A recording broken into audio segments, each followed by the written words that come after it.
आसान नहीं है मंजिल को पाना, सालों का संघर्ष मायने रखता है। कंधों पर उज्जवल समाज का भार लेकर तत्वज्ञान का दीप जगाना पड़ता है। जी हाँ, कहते हैं जितनी बड़ी सफलता उतना बड़ा संघर्ष। संघर्ष को जीवन का अहम हिस्सा माना जाता है, या फिर यूं कहें कि संघर्ष ही हमारे जीवन की दिशा और दशा निर्धारित करता है। एक समय आता है जब इंसान की बुलंदियां जो जमीन से आसमां की तरह सबको दिखाई देती हैं, लेकिन उसके पीछे का संघर्ष किसी को दिखाई नहीं देता। उस व्यक्ति ने इस मुकाम तक पहुंचने के लिए कितना संघर्ष किया, क्या क्या कष्ट उठाने पड़े, कितनी गालियां सुननी पड़ी, ये सब कोई नहीं जानता। सब उसके इतिहास को भुलाकर वर्तमान को देखते हैं। जीवन में संघर्ष तो हर कोई करता है, लेकिन उसका उद्देश्य मायने रखता है। अधिकतर लोगों का संघर्ष धन दौलत परिवार तक ही सीमित रहता है, लेकिन कुछ लोगों का संघर्ष समाज में परिवर्तन से जुड़ा होता है। ऐसे लोगों का संघर्ष इतिहास बन जाता है और फिर इतिहास में उनका नाम सुनहरे अक्षरों में अंकित होता है। ऐसे महापुरुष लोगों के दिलों पर अमिट छाप छोड़ देते हैं और मृत्यु के बाद भी जग में उनकी कीर्ति बनी रहती है।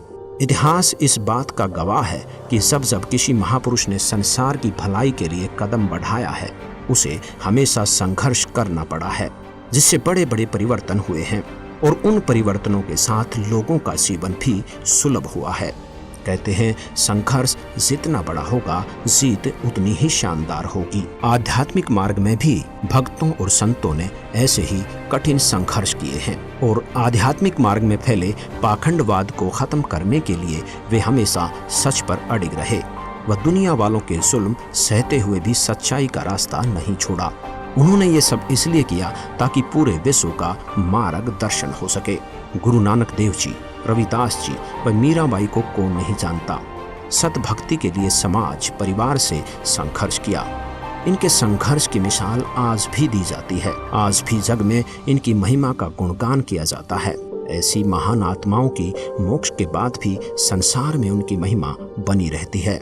संघर्ष करने वाले महापुरुषों की कहानियां पढ़ते समय हमारे दिल और दिमाग में विचार आते हैं कि यदि इन महापुरुषों के समय में हम भी होते तो तन मन धन से संघर्ष में इनका साथ देते।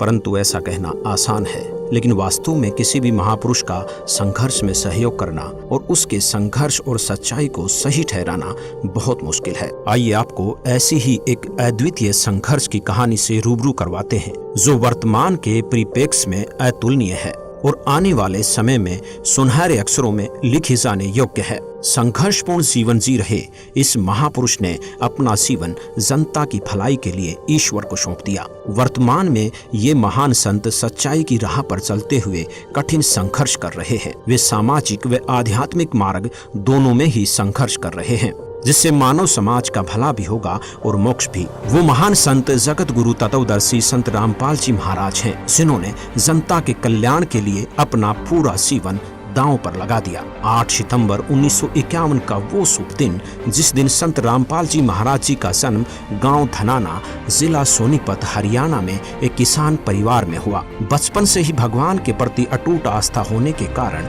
हर छोटी बड़ी खुशी पर भगवान का शुक्रिया करना, पूजा करना उनकी दिनचर्या का एक अहम हिस्सा बन गया था। हनुमान जी के परम भक्त होने के नाते हर मंगलवार का व्रत रखते, सालासर बालाजी जाते और हनुमान चालीसा का पाठ भी किया करते थे। इंजीनियरिंग की पढ़ाई पूरी कर संत जी हरियाणा प्रांत में सिंचाई विभाग में जूनियर इंजीनियर की पोस्ट पर नियुक्त हुए, जहां पर 18 वर्ष कार्यरत रहे। फिर एक दिन अचानक संत रामपाल जी महाराज के जीवन को नया मार्गदर्शन, नई दिशा मिली जब इनकी भेंट संत रामदेवानंद जी से हुई। उन्होंने 17 फरवरी सन 1988 फागुन मास की अमावस्या को रात्रि के समय परम पूज्य स्वामी रामदेवानंद जी से नाम दीक्षा प्राप्त की, जिसके बाद संत रामपाल जी स्वामी जी के सत्संग में ज्यादा से ज्यादा जाने लगे और उस तत्व ज्ञान का जिक्र लोगों से करने लगे। वह पुण्यात्माओं को गुरुदेव स्वामी रामदेवानंद जी के पास ले जाकर नाम दिलवाया करते, घर पर भी रहकर चर्चा किया करते थे। फिर एक दिन अचानक सन 1993 में परम पूज्य स्वामी रामदेवानंद जी ने सदगुरु संत रामपाल जी महाराज को सत्संग करने की आज्ञा दी और फिर सन 1994 में नामदान की आज्ञा प्रदान की तथा आशीर्वाद दिया कि घबरा मत, मैं तेरे साथ रहूंगा और विश्व में आपके बराबर कोई संत नहीं होगा। अब जोड़ के साथ साथ प्रचार करना, घर घर जाकर पाठ प्रकाश करना ही संत रामपाल जी का नित्य कार्य हो गया। कुछ दिन बाद पाठ और सत्संगों की संख्या अधिक होने के कारण उन्होंने सन 1995 में जेई की पोस्ट से त्याग पत्र दे दिया, जो हरियाणा सरकार द्वारा 16 मई 2000 को पत्र क्रमांक 34923500 तिथि 16 मई 2000 के तहत स्वीकृत है। अपने घर परिवार को भगवान भरोसे छोड़कर संत रामपाल जी ने मानव कल्याण के उद्देश्य से माली की सेवा प्रारंभ कर दी। सन 1994 से 1998 तक संत रामपाल जी महाराज जी ने घर घर, गांव-गांव, नगर नगर में जाकर सत्संग किया। संत जी ने परमात्मा की वाणी को घर घर में पहुंचाने की शुरुआत की। इच्छुक भक्त आत्माओं के घर गरीबदास जी महाराज जी के ग्रंथ साहिब की स्थापना करते और पाठ प्रकाश करते। धीरे धीरे संत जी के बहु संख्या में अनुयायी हो गए और सन 1999 में गांव करोथा, जिला रोहतक, हरियाणा में सतलोक आश्रम की स्थापना की तथा 1 जून 1999 से 7 जून 1999 तक परमेश्वर कबीर जी के प्रकट दिवस पर 7 दिवसीय विशाल सत्संग का आयोजन करके आश्रम की शुरुआत की। वह महीने की प्रत्येक पूर्णिमा को 3 दिन का सत्संग प्रारंभ किया। सन 2003 में संत जी ने अखबारों व टीवी चैनलों के माध्यम से सत्य ज्ञान का प्रचार करना शुरू कर दिया और अन्य धर्मगुरुओं से भी शास्त्र विरुद्ध ज्ञान त्याग कर समाज को भ्रमित न करने व सत्य ज्ञान स्वीकार करने का आग्रह किया। परंतु नकली धर्मगुरुओं ने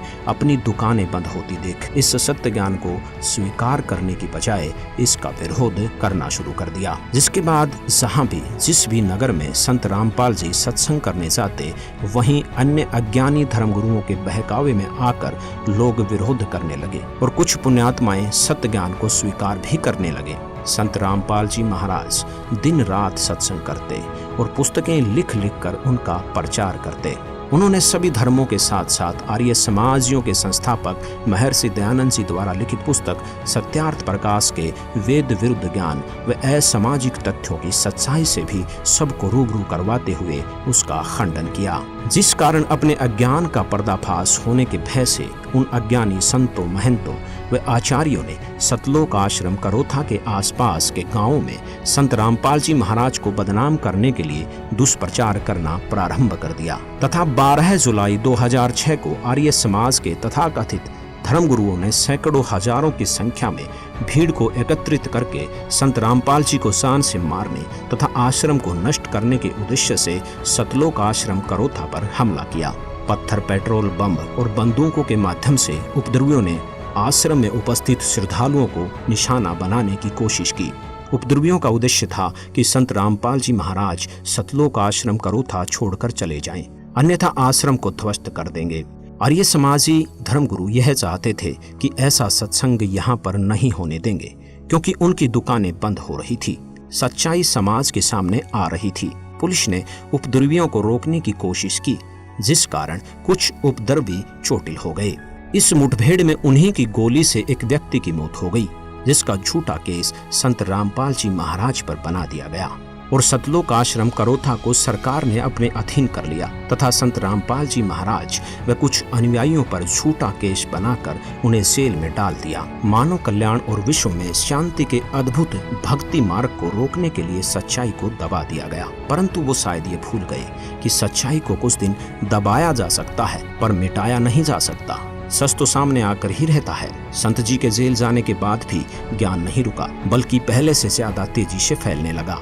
जेल में भी बहुत से श्रद्धालुओं ने संत रामपाल जी से नाम दीक्षा ली, जिनमें कुछ पुलिस वाले भी शामिल हैं। झूठे मुकदमे और झूठे आरोप में 21 महीने जेल में रहने के बाद संत रामपाल जी महाराज ने सन 2008 में हिसार जिले के सतलोक आश्रम बरवाला में पुनः सत्संग प्रारंभ किया। अब संत रामपाल जी महाराज का संघर्ष केवल नकली धर्मगुरुओं तक ही सीमित नहीं रहा, बल्कि समाज में फैली कुरीतियां और भ्रष्टाचार के खिलाफ भी संत रामपाल जी ने मोर्चा खोल दिया। इसी दौरान संत रामपाल जी महाराज के तत्व ज्ञान का डंका देश और विदेश में जोर शोर से बजने लगा और सन 2012 आते आते संत रामपाल जी महाराज के अनुयायियों का काफिला लाखों में पहुंच गया, जिसके साथ ही संत रामपाल जी महाराज ने एक ऐतिहासिक ऐलान कर विश्व के सभी धर्म गुरुओं को आध्यात्मिक ज्ञान चर्चा के लिए आमंत्रित किया। संत रामपाल जी महाराज के अलौकिक अद्भुत ज्ञान के आगे किसी भी धर्म गुरु की ज्ञान चर्चा करने की हिम्मत नहीं हुई और कोई भी धर्म गुरु ज्ञान चर्चा के लिए सामने नहीं आया। जिसके बाद भगत समाज की शंकाओं को ध्यान में रखते हुए राष्ट्रीय टीवी चैनल साधना के माध्यम से प्रसिद्ध धर्म गुरुओं के आध्यात्मिक विचारों और संत रामपाल जी महाराज के आध्यात्मिक विचारों की तुलना विवेचन करने के लिए आध्यात्मिक ज्ञान चर्चा नामक प्रोग्राम चलाया गया, जिसका अभूतपूर्व नतीजा आया और मानव समाज में संत रामपाल जी महाराज के तत्वज्ञान का डंका घर घर बजने लगा। अब पूरे भारतवर्ष में ही नहीं बल्कि पूरे विश्व में माना जाने लगा कि संत रामपाल जी महाराज के आध्यात्मिक ज्ञान की कोई सानी नहीं है। घर घर जाकर ज्ञान गंगा पुस्तक पहुंचाई जाने लगी, जिसे पढ़कर लाखों की संख्या में लोग संत रामपाल जी से जुड़ने लगे और अद्वितीय लाभ प्राप्त करने लगे।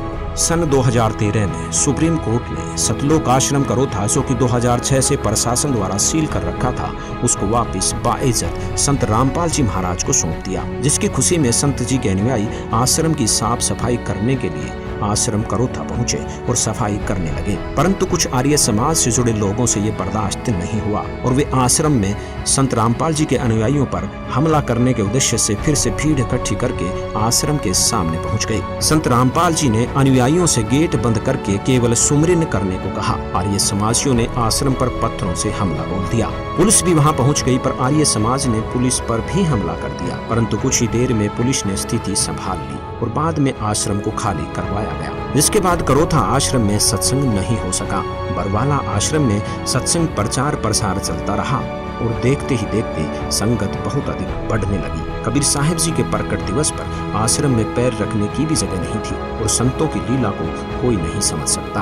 परमात्मा के तत्वज्ञान का प्रचार तीव्र गति से बढ़ाने के लिए संत जी को कठिन संघर्ष करना पड़ रहा है। नवंबर 2014 में हुए बरवाला कांड को तो हर कोई जानता है। तकरीबन 4 घंटे चले उस घमासान और उपद्रव को देखकर मानवता शर्मसार हो गई। अचरज की बात तो यह है कि इस उपद्रव में 6 लोगों की मौत हो गई, जिसका आरोप भी संत रामपाल जी महाराज के सिर पर मंड दिया गया। संत रामपाल जी महाराज व उनके अनुयायियों पर झूठे केस लगाए गए, जिसका उनके पास कोई सबूत नहीं था। उनके जेल जाने के बाद भी तत्वज्ञान रुका नहीं, बल्कि पहले से 10 गुना तेजी से विश्व में फैल रहा है। सच की राह पर चलने वाले हर महापुरुष को कठिन से कठिन संघर्ष करना पड़ा है, फिर चाहे वे स्वयं परमेश्वर कबीर साहिब जी ही क्यों न हो, जिन्हें सत्य आध्यात्मिक ज्ञान का प्रचार करने के जुर्म में 52 बार जान से मारने का प्रयत्न किया गया, परंतु सच को मिटाया नहीं जा सकता। सच ऊपर आकर ही रहता है।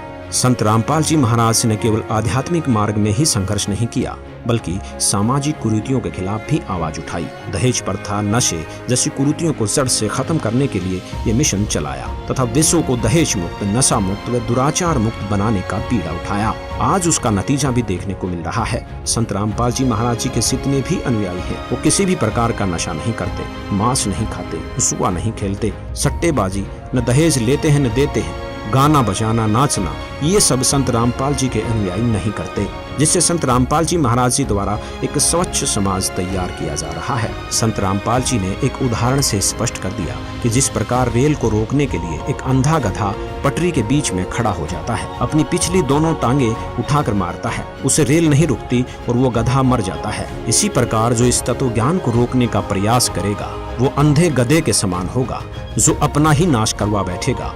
आज संत रामपाल जी महाराज जी का सच्चा ज्ञान आसमान छू रहा है और दिन प्रतिदिन उनका ये तत्व ज्ञान विश्व में बहुत तेजी से फैल रहा है, जिसे रोकना मुश्किल ही नहीं, नामुमकिन है। आज उनका संघर्ष फल रहा है और विश्व भर के लोग उनसे जुड़ रहे हैं तथा उनका मानव समाज के कल्याण का मिशन सफल हो रहा है। आज कबीर परमेश्वर की असीम दया से विश्व में 500 से अधिक नाम दीक्षा केंद्रों पर संत रामपाल जी महाराज से नाम दीक्षा ग्रहण करने की सुविधा उपलब्ध है। इसलिए पूरे विश्व के भाई बहनों से हमारा आग्रह है कि संत रामपाल जी द्वारा दिए गए तत्व ज्ञान को ध्यान पूर्वक सुने, समझें और उनसे नाम दीक्षा लेकर अपना मानव जीवन सफल बनाएं।